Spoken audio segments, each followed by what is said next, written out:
Buenos días. Quiero dar las gracias al comité organizador por haberme invitado a participar con este curso. Yo voy a hablar fundamentalmente de la patología lagrimal obstructiva, que es la que va a generar la pífora.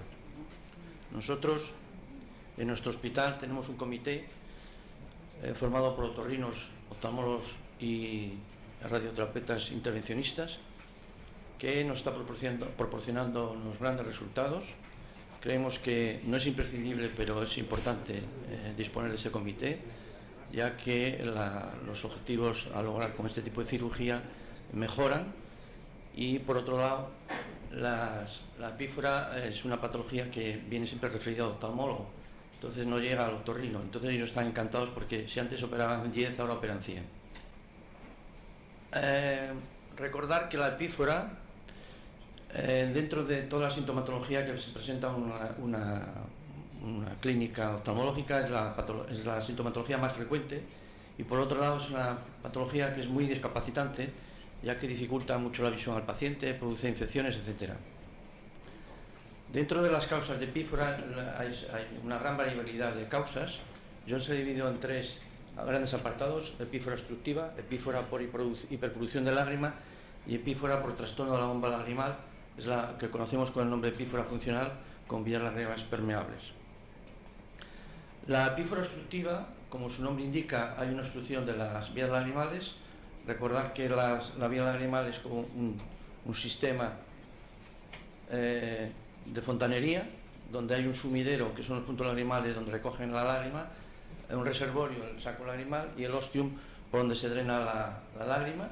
Por tanto, va a haber unas vías lagrimales altas y unas vías lagrimales bajas. Dentro de las vías lagrimales altas, las causas que produce una epífora obstructiva tenéis aquí: la estenosis punto lagrimal, la atresia, genesia, electropia en punto lagrimal, estenosis del canalículo, canaliculitis, estenosis del común.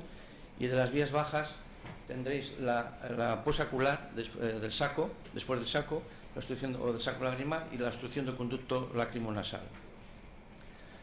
El grupo de la hiperproducción de lágrima o lagrimeo normalmente está generada por la estimulación bien de la conjuntiva o bien de la córnea por el nervio trigémino, y las hay de dos grandes. Dentro de la hiperproducción hay dos grandes grupos: las irritativas y las mecánicas.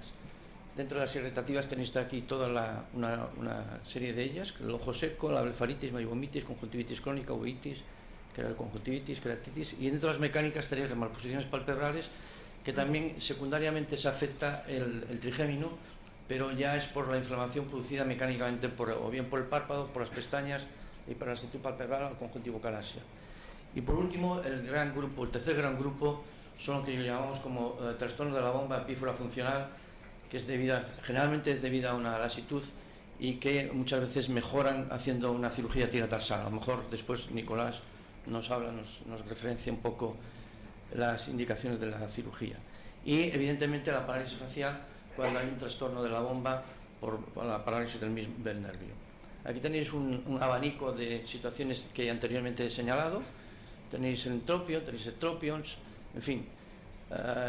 Esto es una uveitis, keratitis herpéticas, conjuntivitis vírica, distriquiasis, parálisis faciales, conjuntitis papilar, papiloma, tumores en los puntos lagrimales, sobre todo muchas veces son tumores benignos, como es el quiste de Moll, estropions, y a veces nos encontramos un triple componente, como es en este caso de hiperlasitud de un floppy, en el cual hay un componente mecánico por el entropio y hay un componente funcional debido a la lasitud de los párpados. Muchas veces resolvemos la lasitud con una tarsectomía o con una tira tarsal y el paciente sigue llorando, y en este caso es porque además tenía una obstructiva, y hubo que hacer una cirugía de la DACRI. Bueno, ¿y cuál es nuestro protocolo de actuación en estos casos de pífora? Entonces lo hemos dividido en dos grandes apartados. En la exploración oftalmológica nosotros hacemos un poco de filtro, diferimos al otorrino ya el paciente estudiado y descartar toda una serie de causas de pífora. Y la exploración conjunta otorrino-oftalmológica, que es lo que llamamos el comité. Nos reunimos 2 veces al mes, analizamos unos 20-25 pacientes cada mes y tomamos decisiones de manera conjunta, colegiada. Y antes de mandar el paciente al comité, nosotros evidentemente lo hemos estudiado en clínica, con una anamnesis, desde cuando le llora, si le llora al derecho o izquierdo, en fin, toda una serie de interrogatorios que hacemos al paciente con epífora. Si hay antecedentes generales, si ha habido un traumatismo, si hay una malformación, antecedentes alérgicos a fármacos, el grado de epífora al MUN, con los 5 estadios que ya conocéis todos, me imagino, si ha habido dacrocititis aguda, si se ha drenado, si ha habido alteración en la superficie corneal, pues si ha habido úlceras corneales, etcétera, y antecedentes oftalmológicos, si ha sido operado, si ha sido operado de un ojo, de los dos, con qué técnica ha sido operado, etcétera. Por otro lado, también hacemos una exploración exhaustiva oftalmológica, incluyendo la agudeza visual, los defectos de refracción, un estudio con lámpara hendidura para ver si hay un estropión del punto medial, del punto lagrimal, o si hay alguna distriquiasis, estudiamos la sensibilidad corneal, el BUP, tinción con fluoresceína, o sea, descartaron alguna keratitis, puntata superficial o inferior, el test de Silver, porque ya sabéis que muchas veces la epífora viene referida por un ojo seco, y el test de tensión ocular, sobre todo pensar en los niños por el glaucoma congénito. Más cosas que hacemos en la exploración oftalmológica: la posición palpebral, los puntos, las pestañas, el grado de lasitud palpebral, el snapback test, la fuerza de oclusión espontánea, suave y forzada, los MOEs y el estudio de los tejidos y estructuras perioculares para descortar un floppy. Y luego viene la exploración lagrimal propiamente dicha. Y dentro de la exploración lagrimal propiamente dicha, sobre todo en los casos que hay la sospecha de un mucocele, palpar el saco. Si la tumoración es por debajo del ligamento lateral interno, pensar en el mucocele. Si es por encima, pensar en un meningocele o en un quiste dermoide. Al comprimir el saco, si sale fluido, si no sale fluido, si el moco, etcétera. Visualizar la fosa lagrimal. Nosotros no disponemos de endoscopio de la vía lagrimal, pero hay algún autor como Pifaretti y otros que realizan estudios de la vía lagrimal con endoscopio de 0,5 1 milímetro, y ellos hablan de la resolución, que identifican perfectamente dónde está la estenosis, y hablan de resolución de los casos de un 82%, pero en el trabajo tampoco refieren a cuánto tiempo es la solución. Y aquí tenéis, para mí, las dos exploraciones principales, y que una persona, yo creo, experimentada, muchas veces, más del 90-95% de los casos, nos va a detectar dónde está la obstrucción, que es la asignación de la vía lagrimal y la exploración con sonda lagrimal, que luego hablaremos un poquito más con detalle. El test de aclaramiento de la fluoresceína, tenéis a este niño que se le ha aplicado la fluoresceína, se ha esperado unos minutos, y cómo ha drenado perfectamente y aparece en la nariz la fluoresceína, y cómo en el otro ojo hay una obstrucción con el lago lagrimal pletórico de fluoresceína. El test de Jones, el 1 y el 2, el 1 ya sabéis que es la colocación del fluoresceína, esperar unos 5 o 10 minutos y mirar la fosa nasal, o bien por endoscopia o bien con una torunda de algodón, si llega la fluoresceína a la fosa. Y el tipo 2 ya es cuando hay una irrigación. Luego veremos un pequeño vídeo en el cual podemos valorar el test de Jones número 2. Y el lead tapping test, que es para, sobre todo en aquellos casos de sospecha de epífora funcional, cuando hay un floppy, normalmente, una lasitud palpebral. Este es el kit o el set que utilizamos para la exploración de la vía lagrimal.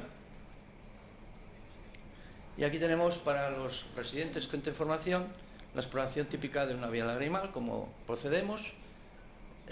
Aquí muchas veces con la propia aguja miramos si tocamos hueso, o sea, si el canalículo inferior y el común está permeable o no.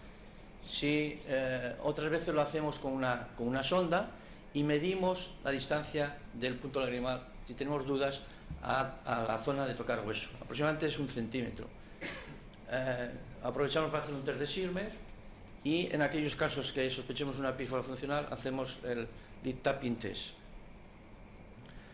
Y aquí nos vamos a detener un poquito más, porque ahí está la madre del cordero. Aquí es lo que nos va a definir dónde está la obstrucción. Yo creo que en persona un poco experimentada, simplemente con una exploración de siringación y una sonda, podemos perfectamente saber localizar la obstrucción. Tenemos el primer caso supuesto, que es cuando el paciente hace la siringación, le llega a la orofaringe el suero, por tanto ningún problema. Tenemos este otro paciente donde el suero no refluye por el lagrimal inferior, entonces podemos estar frente a la situación de que no fluye por el punto lagrimal superior, y por tanto refluye por el inferior. Podemos estar frente a la situación de que hay una obstrucción de aquí o bien que hay una obstrucción del canáliculo inferior. Y para saber si está aquí o aquí, ¿cómo hacemos? Pues pasamos la sonda. Evidentemente, si el canáliculo inferior es permeable, al pasar la sonda tocamos hueso y no habrá ningún problema. En cambio, si el canáliculo inferior no es permeable, la sonda tiene un tope, no nos va a permitir pasar. La otra situación que podemos encontrar es cuando el suero refluye por el punto lagrimal superior. Entonces, podemos estar frente a la situación de una obstrucción del común o una obstrucción del conducto lacrimonasal. Y para saber si la obstrucción es del común o del conducto lacrimonasal, pasamos la sonda. Inclusive, al hacer la siringación, si es del conducto lacrimonasal, veremos que sale un líquido mucoso, blanquinoso, que es el lavado del saco lagrimal.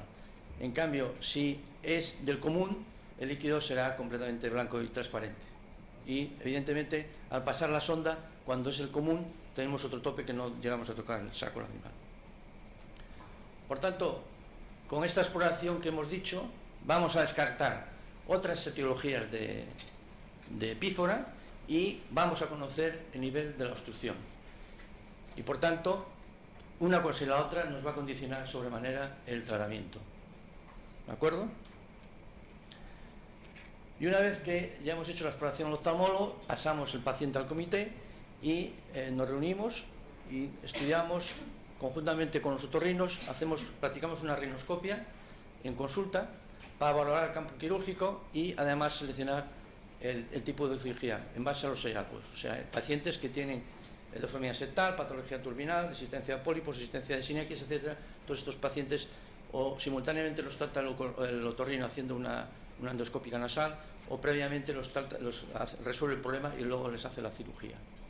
Aquí tenéis la típica Jones número 2, cuando hacemos la asignación con suelo fisiológico, hay unas sinequias y si os fijáis cómo pasa perfectamente la fluoresceína. A pesar de la existencia de sinequias, aquí arriba se ve un poquito, en algunas zonas se ve el ostium y al apretar sobre el ligamento lateral interno vemos cómo el líquido funciona. Aquí tenéis los hallazgos que ahora ya estamos capacitados a identificarlos independientemente del otorrino, pero siempre es bueno buscar la colaboración con los otorrinos. Entonces tenéis, por ejemplo, esta situación que es una desviación septal. Esto es una desviación septal anterior. Aquí tenéis una situación de poliposis, más poliposis. Esta es la situación ideal de la línea maxilar, el unguis, y aquí tenéis este de aquí, corresponde a la poliposis. No, perdón, este de aquí es un cornete paradójico, de inserción inversa, que corresponde el TAC. Y aquí tenéis una bullosa, un cornete bulloso. Este de aquí abajo, bulloso. Y esto es un edema del cornete. Un edema del cornete que muchas veces genera una epífora. Evidentemente, el otorrino pues, nos ayuda porque muchas veces simplemente con un corticoide tópico nasal se resuelve la epífora, disminuye el edema y por tanto se libra al paciente de una posible cirugía que en estos casos no estaría indicada. Y esta es otra situación ideal, lo que nos podríamos encontrar, sobre todo la gente que hace láser, esta sería la situación ideal para poder realizar un tratamiento con láser. Nosotros, francamente, el láser lo hemos abandonado. Hicimos láser, pero ¿para qué vamos a hacer una cosa si obtenemos mejores resultados con bien endoscópica nasal o externa? Me parece un absurdo. Y aquí tenéis más patología endonasal que nos podemos encontrar, que ahora ya estamos familiarizados con ella, gracias a los otorrinos, y es otro cornete bulloso, que fijaros que ocupa prácticamente toda la cavidad nasal. Otra sinequia anterior y una deformidad septal y un cornete hipertrófico. Bueno, entonces hemos hecho ya la rinoscopia con los otorrinos, hacemos una recogida de datos, hacemos una propuesta quirúrgica, consentimiento informado y la hoja pre y la hoja de admisiones. En algunos casos, en los casos que sobre todo que tenemos dudas, hacemos una valoración con una dacrocistografía. Pero si os tengo que decir la verdad, prácticamente no llega a un 5% de las situaciones en las cuales hacemos la dacrocistografía, porque insisto mucho que la siringación y el paso de la sonda para mí es determinante. A veces te encuentras que no llegas con la sonda al hueso y hay divertículos, hay repliegues, hay alguna estructura, hay la sospecha de un cálculo. Entonces en esos casos es cuando realizamos una dacrocistografía y todos los datos los llevamos a una base de datos en los cuales tenéis los datos del paciente, tenéis la exploración que hemos hecho, la permeabilidad, etcétera, tenemos el tipo de cirugía y las complicaciones que hemos podido encontrar. Entonces, ¿cuándo indicamos o consideramos necesario realizar una dacrocistografía? Pues frente a situaciones de traumatismos, malformaciones faciales, en cirugías previas, sobre todo que no hemos realizado nosotros, en la sospecha de un tumor y en la incapacidad para valorar lo que os había dicho anteriormente, el test de Jones o la siringación. Aquí tenéis una típica situación de una dacrocistografía en la cual no llega fosa nasal el colorante, hay un stop en la final del conducto lacrimonasal. Y hay un estudio realizado y presentado en 2010 en la Sociedad Americana, en el cual pedían a una serie de especialistas qué indicación y qué solicitud de pruebas solicitaban para valorar las vías lagrimales. Una radiografía simple, una tracesografía lagrimal, TCRM, una dacrocistografía, una cintografía, y menos del 5% pedía pruebas para el estudio de las vías lagrimales. Únicamente pedían TAC cuando la causa posible fuese un tumor adyacente y para valorar la obstrucción, el lugar de la obstrucción, incluso para conocer el tamaño del saco. Pero en realidad, si os fijáis, menos del 5% pedía pruebas complementarias. Aquí tenéis la típica dacrocistografía,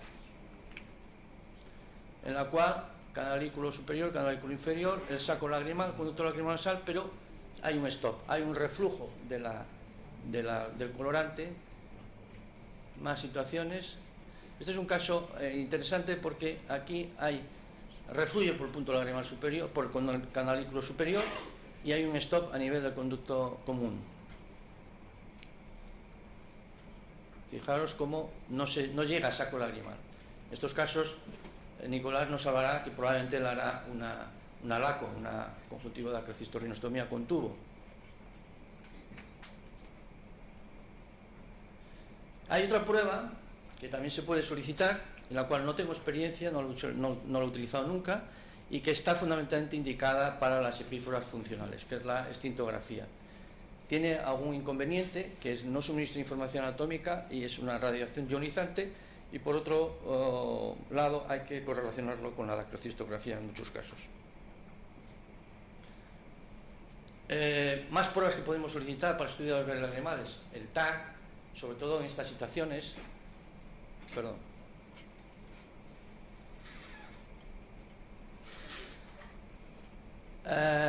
El TAC, sobre todo cuando hay sospecha de una ocena, como es en este caso, cuando hay sospecha de un tumor de senos o cuando hay un traumatismo, y muchas veces para tipificar el tipo de masa tumoral, pero no encontramos que tenga un valor añadido a la dacrocistografía. Esto sería una resonancia magnética dacrocistografía, en el cual veis el stop del saco lagrimal derecho comparativamente con el lado izquierdo. Tiene un mucocele, un saco lagrimal grande, más TAC con sacos grandes, con el stop en el conducto lacrimonasal, sacos arrosariados. Este es un caso curioso de nuestro servicio, que es el efecto sumidero, que es cuando la ostomía es muy alta, entonces se llena el conducto y refluye por los puntos y le sigue llorando el paciente. Estos muchas veces hay que reintervenirlos y hacer una ostomía más baja. Y finalmente, para acabar, ¿qué exploración diagnóstica o qué protocolo nosotros preconizamos, nosotros realizamos en el servicio? Una anamnesis, bien, con buenas preguntas hechas, indagar bien al paciente, si ha sido operado, cuándo ha sido operado, en qué lado, qué técnica quirúrgica ha sido operada, describir pues, si tiene un ojo seco, descartar todas las etiologías que anteriormente os he indicado, con una buena exploración oftalmológica, con un buen estudio de lámpara hendidura y, fundamental, desde mi punto de vista, la siringación y la sonda de Wodman. Realizar también una endoscopia nasal para descartar otras causas nasales de posible epífora y, además, conocer el terreno en el cual vamos a actuar. Nosotros ya estamos haciendo cirugía endoscópica nasal con ayuda de los otorrinos. Estamos haciendo cada 3-4 meses unos cursos para pequeños grupos, que estáis evidentemente todos invitados, en los cuales hacemos unas sesiones teórico-prácticas. Los jueves por la tarde damos las sesiones teóricas y los viernes por la mañana en quirófano hacemos las 3 o 4 técnicas que existen para que la gente se vaya habituando y conociendo. Y evidentemente pruebas de imagen si se precisa, que como habéis visto es menos del 5% en nuestra experiencia. Bueno, muchas gracias y nada más, gracias.